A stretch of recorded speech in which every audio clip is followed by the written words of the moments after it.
With a good number of players and its team captain bowing out of the collegiate games, the National University squad is ready to rumble at the UAAP Season 79 Women's Volleyball Tournament.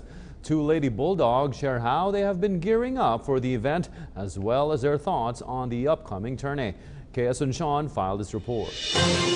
The National University Lady Bulldogs are intensively preparing for the upcoming opening of the UAAP Season 79 Women's Volleyball Tournament. The Lady Bulldogs are still considered a threat, especially after the championship they clinched at the Shakey's V-League Collegiate Conference during off-season.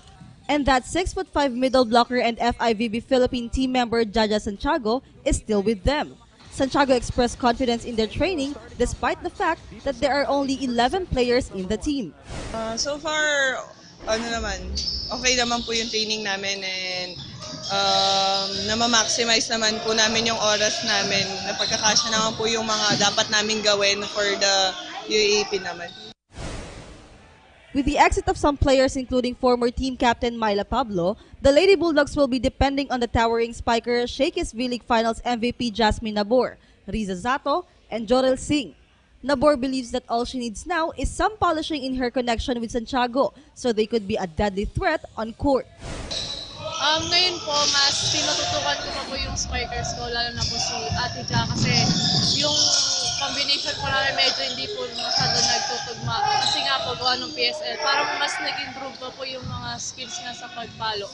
Kaya yun po, and yung reception po namin, kasi yung mga play na dapat gawin pag ganun.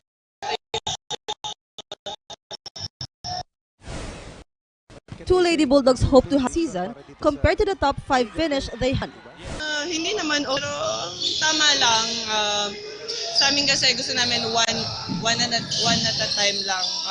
Siguro yung goal muna namin is manalo sa first round, second round, hanggang yun, makarating kami sa finals. Yan lang.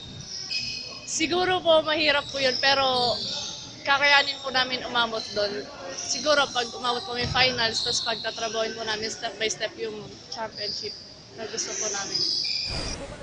The Roger Gorayev mentored squad aims to get back to the Final Four with the opening of the Women's Volleyball Tournament on February 4.